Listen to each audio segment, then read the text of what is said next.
네, 12월 10일 김은재 뉴스인 세 번째 코너 김은재 인터뷰입니다. 저희가 오늘은 좀 이례적으로 3부까지 진행을 하고 있는데요. 더 빨리 모셨어야 될 분인데 이분 모시느라고 오늘은 특별하게 3부 편성까지 했습니다.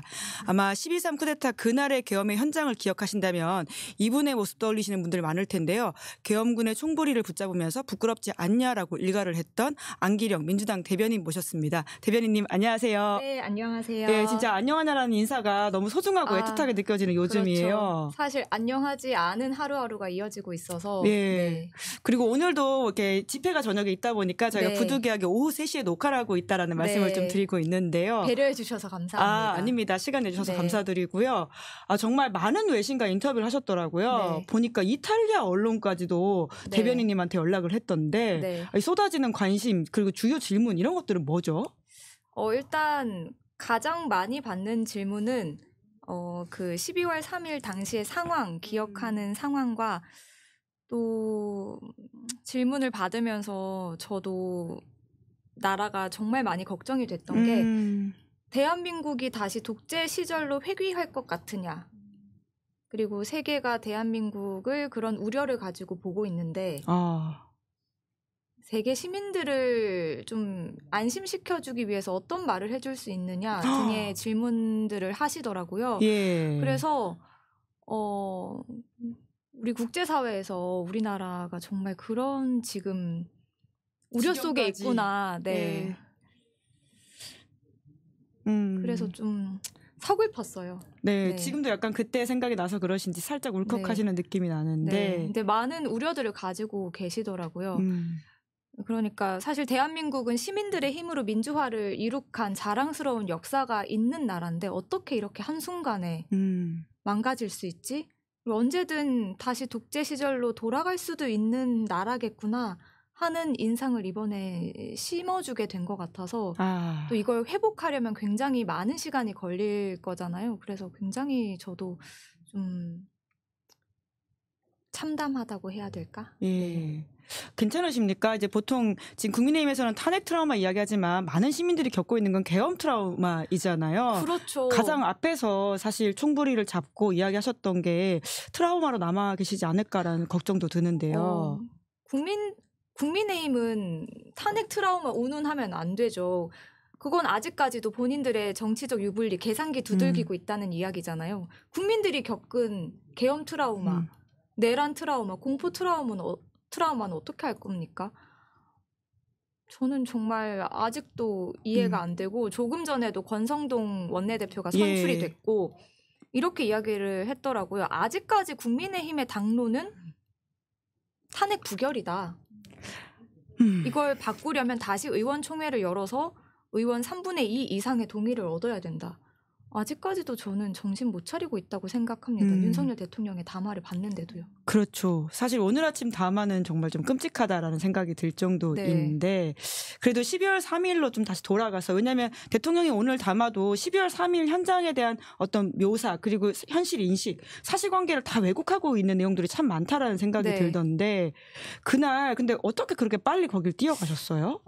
일단 연말이다 보니까 그 송년회 등 행사가 다시 많아지기 시작했어요. 원래 봄, 가을 뭐 이렇게 겨울 행사가 많은데 신년 그리고 그래서 저도 그 저희 지역구에 도봉갑에 송년회가 있어서 이렇게 다니면서 인사를 하고 영등포구에 약속이 있어서 늦은 저녁을 먹고 있었는데 갑자기 윤석열 대통령이 밤 10시 좀 넘어서 기자회견을 한다고 해서 저는 오전 10시에 하는 게 오보가 난 줄 알았어요. 그렇죠. 사실 한밤중에 갑자기 그렇게 했으니까요. 근데 정말 하더라고요. 그래서 보니까 뭐 이야기를 하다가 비상계엄이라는 걸 입에 올리길래 그 자리에 있던 사람들 모두 이게 뭐지? 이게 현실인가? 좀 멍해 있다가 다들 바로 일어나서 저는 바로 택시 잡아 타고 국회로 갔습니다. 여튼 국회의원들이 빨리 국회로 들어가는 게 중요하다 이렇게 그 순간 판단을 하셨나 보네요. 사실 저희 민주당에서 김민석 최고위원을 포함해서 그 계엄에 대한 예고 그리고 우려를 계속 이야기했었잖아요. 그래서 그때 사실 저는 계엄령을 겪은 세대가 아니라서 교과서에서 배운 것 이외에는 잘 몰랐어요. 그런데 최근에 그런 이야기가 나오면서 계엄령을 해제할 수 있는 건 국회의원들이고 국회의원들이 표결을 통해서 한다. 뭐 그 정도는 알고 있었죠. 그래서 예. 그리고 계엄령이 내려지면 뭐 국회, 언론 이렇게 통제할 것이다.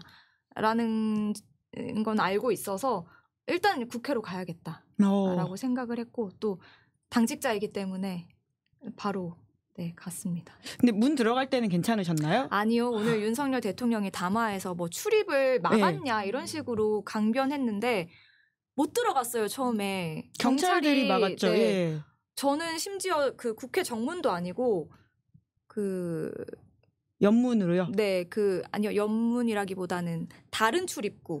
그 소통관이 있는 그러니까 네, 기자실이 있는 소통관 쪽 출입문으로 갔는데 거기도 이미 경찰이 쫙 깔려 있었고 제가 출입증을 보여주는데도 안 들여보내주더라고요. 그래서 막 실랑이를 했어요. 그러면서 기자들은 몇 명 보내주더라고요. 그래서 저도 나는 왜 안 들여보내주냐. 나 당직자고 나 민주당 대변인인데 들어가야 된다 하면서 소리 지르고 보내달라 항의하고 막 실랑이를 벌인 끝에 들어간 거죠. 네.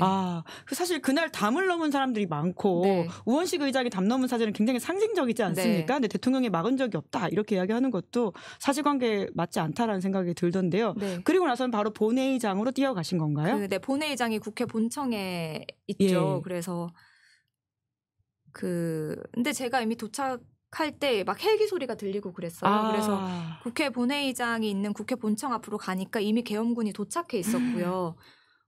시민들이랑 대치를 하고 있었어요. 제가 느끼기에는 계엄군들이 계속해서 국회 본청 안으로 국회 본청 안으로 진입하려고 했고 그걸 시민들이 몸으로 저지를 하고 있었고요. 일반 시민들, 보좌진들, 당직자들 이렇게 모여서 저지를 하고 있었습니다.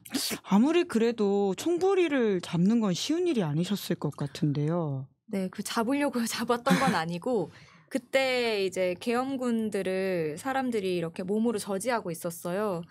한쪽에. 그런데 이제 좀 비어 있는 공간으로 계엄군들이 이렇게 일부 계엄군들이 국회 본청 안으로 진입을 기습적으로 시도를 해서 저도 그 앞에 있다가 반사적으로 몸이 이렇게 튀어나갔고 몸싸움을 벌이다가 사실 제 팔이 이렇게 잡혔어요. 계엄군한테요? 네.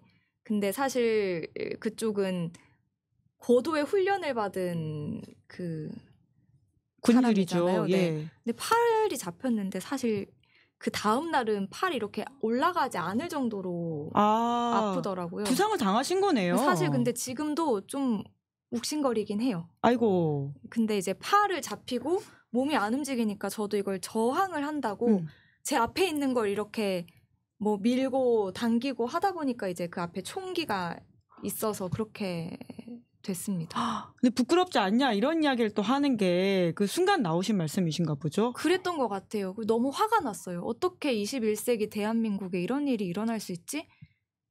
어떻게 이 무장한 군인들이 국회 안에 들어와서 사람들을 위협할 수 있지? 그런 생각이 들었어요. 네, 그래서 덕분에 이제 대변인님뿐만이 아니라 열심히 뛰어갔던 시민들 덕분에 사실 3시간 안에 해제가 됐고 정말 저희가 지금 이렇게 방송할 수 있을 만큼 안도의 한숨을 내쉬고 있는 거긴 한데 그렇죠. 사실 제가 나온 영상이 많이 화제가 되긴 했는데 사실 그 현장에는 저보다 더 용감한 보좌진분들, 당직자분들, 시민분들이 많았어요. 심지어 국회 안으로 들어오지 못하신 분들은 밖에서 맨몸으로 장갑차도 막았잖아요. 저도 그렇고 보좌진분들도 그렇고 당직자분들도 그렇고 국회 출입증이 있어서 사실 국회 건물 안에 들어갈 수가 있는데 그날 우리나라 민주주의가 걱정이 돼서 달려오신 시민분들은 출입증도 없고 그냥 그 맨몸으로 밖에서 그 계엄군들과 대치를 하셨던 거예요. 저는 그분들이 더 용감하시고 더 영웅이시다 이런 생각이 듭니다. 네, 그러니까 누가 봐도 이 상황은 내란이다라는 것이고 구속영장에도 김용현 전 장관에 대한 구속영장에도 내란 수괴가 윤 대통령으로 적혀 있다는 거 아닙니까? 그런데도 오늘 담화문에서는 윤석열 대통령이 2시간짜리 내란이 어디 있냐. 오히려 지금의 광란의 칼춤을 추고 있는 건 야당이다. 이런 주장을 하고 있습니다. 어떻게 보십니까? 말도 안 되죠. 2시간짜리 내란이 어디 있냐라고 했던데 그 내란을 본인이 2시간만 기획해서 만든 겁니까? 그 내란을 2시간짜리로 만든 건 국민들이에요. 그렇죠. 발빠르게 국회로 모여서 국회를 지켰고 국회의원들이 안에서 표결을 할 수 있게 했거든요. 그 내란이 언제까지 이어질지도 몰랐던 내란을 2시간 만에 종식시킨 건 국민들이죠. 윤석열 대통령은 그런 말을 할 자격이 없습니다. 만약에 그날 계엄군들이 국회 안으로 진입을 했고 표결을 방해해서 계엄 해제를 못했다면 저는 오늘 기자님을 만나지도 못했어요. 그렇죠. 네. 사실 이 내용이 하나하나 밝혀질수록 얼마나 위험하고 급박했는지를 더욱더 좀 심각하게 깨닫게 되고 있거든요. 특전사령관 이야기를 들어보면 정말 그 군인들의 이야기를 들어보면 지하 벙커에다가도 사람들 가두려고 네. 했다는 거 아닙니까? 특전사 사령관이 윤석열 대통령과 통화한 걸 밝혔잖아요. 처음에는 어디쯤 가고 있냐. 그리고 그다음에는 아직 의결 정족수가 채워지지 않은 것 같으니 안으로 들어가서 국회의원들을 끄집어내라. 이렇게 증언이 나왔는데 어떻게 윤석열 대통령은 담화에서 그냥 야당 좀 경고하려고 했다. 이렇게 말을 할 수가 있는지. 뿐만 아니라 단전 단수도 내가 안 했고 그리고 마음먹었으면 방송도 내가 어떻게든 끊었을 것이다라는 취지의 이야기를 하고 있지 않습니까? 그게 후회되나 봐요. 내가 조금 더 치밀하게 할 걸, 내가 주말에 할 걸, 단전 단수 할 걸, 그런 게 지금 후회되나 봐요. 본인의 어떤 복귀일 수 있다. 네. 이런 말씀이신 거죠. 네. 참 진짜 우리가 큰 고비를 넘어가고 있다라는 생각이 드는데 그 12월 3일 이후에 바뀐 일상이라고 한다면 아까 사실 저희 방송 전에도 와서 응원해 주시는 저희 내부 또 직원분들도 네. 계셨는데 어떤 것들 좀 있으십니까? 처음에 말씀하신 외신 인터뷰를 좀 많이 했고요. 그리고 많은 분들께서 응원도 해주고 계십니다. 또 어떤 분께서는 고맙다면서 토요일로 예정된 국회 앞 집회에 핫팩 10,000장을 기부해 주신다고. 지역구의 주민이신가요? 아니요, 그건 아니고 예. 좀 이름이 알려지신 분인데 제가 여기서 밝혀도 되는지는 모르겠는데 아무튼 10,000장의 핫팩을 네. 기부하신다. 네. 더욱더 그날 뜨겁게 탄핵 찬성 집회를 하자. 뭐 이런 이야기신가 보네요. 그러니까 집회에 참여해 주시는 시민분들께 본인도 도움이 되고 싶다고 10,000장을 기부하고 싶다고 하셔서 네, 이제 그 집회 주최 측에 연결을 해드렸습니다. 네. 그날 모습을 인상적으로 봤고 나도 뭔가를 해야 되겠다는 생각이 들었다는 뜻인가 보죠. 참 많은 분들한테 12월 3일이라고 하는 게 진짜 우리 민주주의가 언제든 후퇴할 수 있구나라고 하는 좀 긴장감과 경계심 그리고 불안감을 가져오게 한 사건이라는 생각이 들긴 하는데요. 그날 그 국회에서 이제 너무 공포스럽고 근데 내가 잃어버릴 수 있는 것들에 대한 생각이 나더라고요. 뭐 가족, 친구, 뭐 추억 이런 것들 있잖아요. 그러니까 오늘 이게 잘못되면 내가 잃을지도 모르는 것들에 대한 생각이 정말 많이 들어서 하루가 어떻게 갔는지 모르겠어요. 그날은. 사실 지금까지도 하루가 어떻게 지나가고 있는지 모르겠다는 생각이 좀 들긴 해요. 네, 그날 이후로 잠을 길게 못 자요. 뉴스가 너무 많이 쏟아지기도 하고 어쨌든 그때 지난주에 탄핵안 표결이 불성립되면서 아직까지 군 통수권을 윤석열 대통령이 가지고 있잖아요. 그래서 언제 어떤 일이 벌어질지도 모른다는 생각에 잠을 길게 못 자겠어요. 또다시 이런 일이 벌어질 수도 있다는 불안감 때문이신 거죠? 근데 그건 저뿐만 아니라 뭐 국회와 관련된 일을 하시는 분들도 마찬가지일 것 같고 보니까 기자분들도 그렇죠. 예, 저희도 대통령이 뭐 발표만 한다고 하면 또 설마 약간 이런 마음이 있고요. 물론 군이 움직이지 않을 거라는 생각을 하면서도 보통의 시민들이 가지는 불안감 다 비슷할 거라는 생각이 들긴 합니다. 시민분들도 마찬가지이신 것 같아요. 그래서 내가 이렇게 잠 못 잘 바에는 차라리 국회 앞에 가서 자겠다 하면서 국회 앞에 지키겠다면서 노숙하시는 분들도 계시거든요. 그런 분들 하나하나가 모여가지고 진짜 여기까지 온 것 같긴 한데요. 네. 근데 말씀처럼 근데 지난주 토요일에 사실 좀 끝났어야 될 상황인데 네. 투표 불성립으로 많은 분들이 화가 났잖아요. 특히나 이제 같이 지역에서 경쟁자로 뛰고 계시는 김재섭 의원 같은 경우에도 투표 불성립에 한 기여를 하시지 않았습니까? 그러니까요. 그때 탄핵안이 가결이 됐다면 우리가 오늘 이 미치광이 윤석열 대통령의 담화를 안 봐도 됐었잖아요. 일주일 동안 이렇게 불안에 떨지 않아도 됐었는데 국민의힘은 대국민 사과해야 될 일이고요. 그래도 김재섭 의원이 어제 그 탄핵 찬성 입장을 밝힌 건 용기 있는 결정이었다라고 생각합니다. 그리고 계속해서 뭐 오늘 여기 오는 길에도 보니까 뭐 한지아 의원까지 해서 벌써 7명이 찬성 입장을 밝혔더라고요. 그래서 다른 국민의힘 의원들도 국민들의 편에 서는 결정을 해야 된다라고 생각합니다. 그 지역구 민심이 정말 이렇게 성나 있다라고 하는 것들을 다양한 사진을 통해서 좀 볼 수 있었는데요. 네. 시민들이 굉장히 좀 적극적으로 또 김재섭 의원을 푸시했던 것 같긴 합니다. 네, 그건 뭐 시민들의 힘이죠. 네, 저도 기사에서 봤는데 한 어르신께서 예전에 계엄령을 겪은 세대라서 더 화가 난다. 계엄령이 내려지면 뭐 밖에 돌아다니다가도 문신이 있다는 이유로도 바로 잡혀가는, 바로 구속되는 거 아니냐. 어떻게 그런 나라를 다시 만들려고 했냐라고 분노하셨더라고요. 네, 민주당은 그러면 말씀하십시오. 네, 그런 민심이 김재섭 의원의 그런 입장 변화를 이끌어낸 거 아닐까라는 생각도 합니다. 결국 시민들이 만들어가는 상황이라는 생각이 들긴 하는데 그럼 민주당 입장에서는 이번 주 토요일에는 가결된다 이렇게 좀 판단하고 계시는 건가요? 가결이 돼야 된다라고 생각합니다. 하루라도 빨리 직무를 정지시켜야지. 오늘 그 담화를 보고 저는 국민들이 더 불안해하고 더 혼란해할 것 같거든요.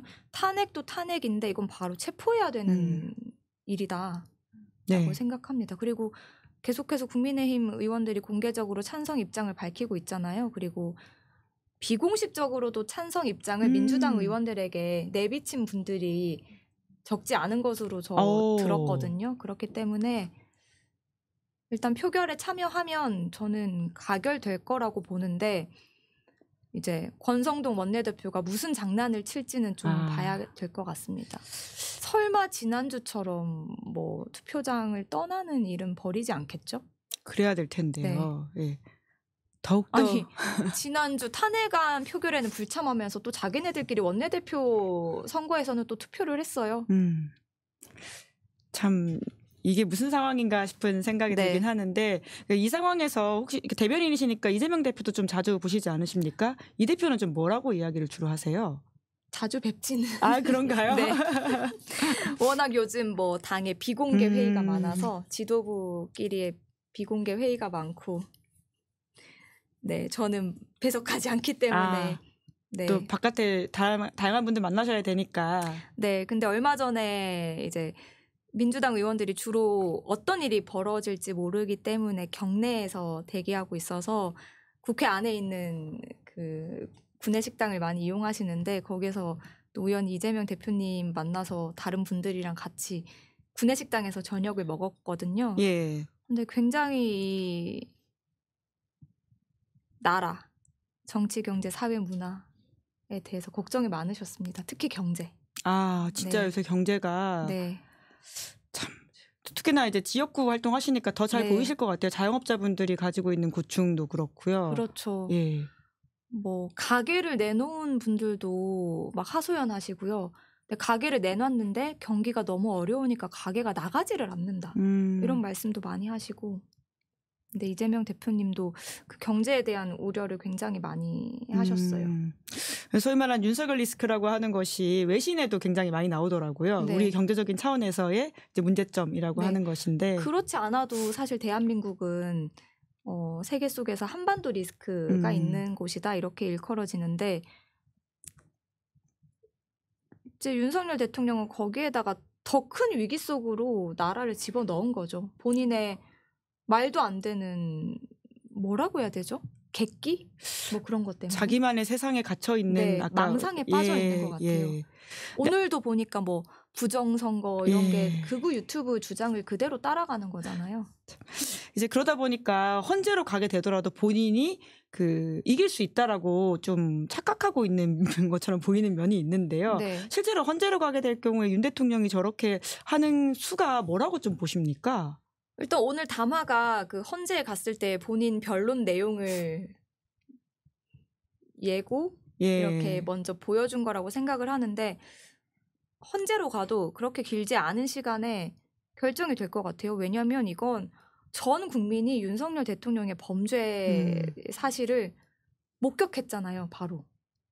군인들이 무장한 군인들이 국회에 들어와서 시민들에게 총구를 겨누고 국회의원들의 의사 진행을 방해했습니다. 이건 엄연한 불법이고 전두환 씨도 국회를 봉쇄했다라는 이유로 내란죄 인정이 됐잖아요. 그리고 윤석열 대통령이 대학 시절에 그 전두환 씨에게 모의 재판에서 사형을 구형했다는 거 아닙니까?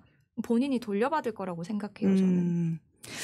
네, 그러니까 정말 한국 정치 2024년에도 이런 이야기를 하게 될 거라는 게 참 상상하기 어려웠던 일인 것 같은데요. 네. 그러니까 원래는 또 언론인으로 활동을 하시다가 정치권에 뛰어드셨는데 이런 상황까지 염두에 두고 정말 정치를 하시지는 않았을 것 같은데 네. 참 정치 인생이라고 하는 게 안기령 대변인도 참 정말 험난하시다라는 생각이 들기도 하면서 네. 그럼에도 불구하고 이렇게 정치를 계속 하실 수 있는 동력이라고 할까요? 그래서 정치를 하는 이유에 대해서도 좀 궁금해지는데 일단 처음에 해야겠다 마음먹은 게 있거든요.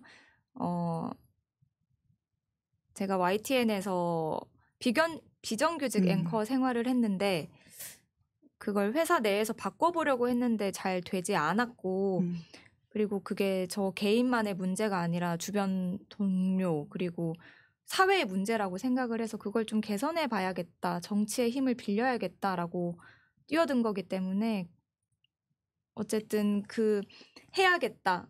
아직 하지 못한 일들에 대한 좀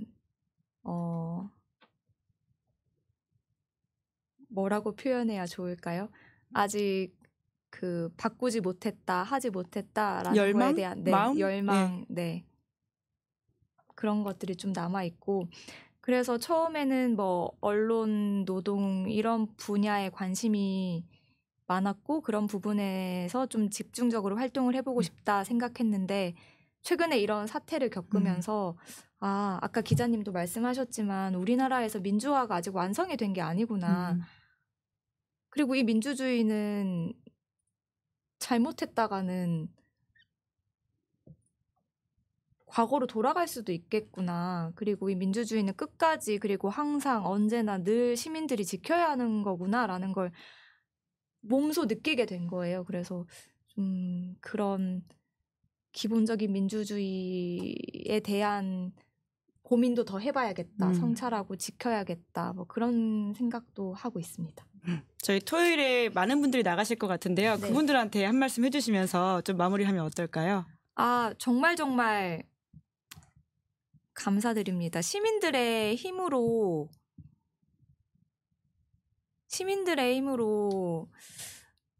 대한민국과 민주주의를 지키고 있다라는 생각이 들어요. 저는 30대 중반인데 집회 현장에서 저보다 선배들이신 어른들을 보면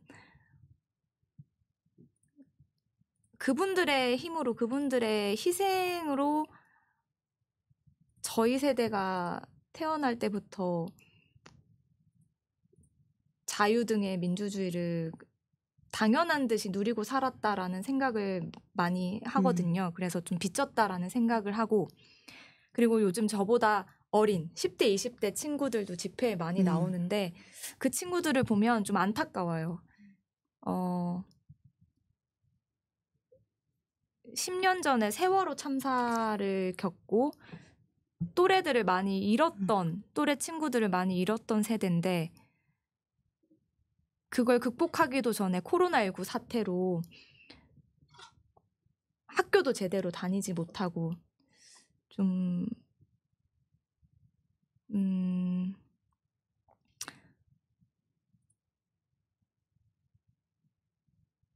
그 뭐라고 해야 되죠? 좀 이렇게 학교도 제대로 다니지 못하고 왜 학창 시절의 추억이라는 게 있잖아요. 근데 그런 걸 제대로 누리지 못한 것 같은데 그걸 이제 좀 코로나19 사태가 완화가 돼서 누려보려고 했는데 이태원 참사가 일어나서 또 그 또래 친구들을 잃은 것 같단 말이에요. 그래서 저는 그 친구들이 이때까지 직접적으로 표현하지는 못했지만 정치권의 책임 같은 문제에 대해서 늘 생각하고 있었을 거라고 봐요. 근데 그게 이제 이번 사태를 통해서 우리도 목소리를 내야겠다 생각하게 된 것 같고, 다만 근데 그 방식이 정말 지금껏 생각하지 못했던 경이롭고 신기하고 멋진 방법이다라는 게 느껴져요. 그래서 집회 현장에서 그런 어린 친구들을 보면 안타깝고 짠하고 좀, 그리고 그 친구들보단 제가 또 선배 세대니까 미안하기도 하고 그렇습니다. 네, 얼른 이번 주에 끝내기를 네. 끝내야만 하는 상황이라는 생각이 듭니다. 안 대변인님 말씀하시는 중간중간에 눈시울이 또 약간 붉어지시면서 말씀을 잠깐 못 이어가셨던 것 같은데 다들 비슷한 마음을 공감하지 않을까 싶습니다. 예, 저희 오늘 여기까지 이야기하면 될 것 같습니다. 네. 예, 고맙습니다. 감사합니다. 네, 김은재 뉴스인 12월 10일 준비한 방송 여기까지고요. 오늘 방송 재밌게 보셨다면 구독, 좋아요, 알림 설정 부탁드리겠습니다. 고맙습니다. 시사인이 만드는 정치 라이브 김은재 뉴스인 매주 월요일부터 목요일까지 오후 5시에 생방송됩니다. 구독, 좋아요, 알림 설정으로 함께해 주시면 큰 응원과 격려가 됩니다.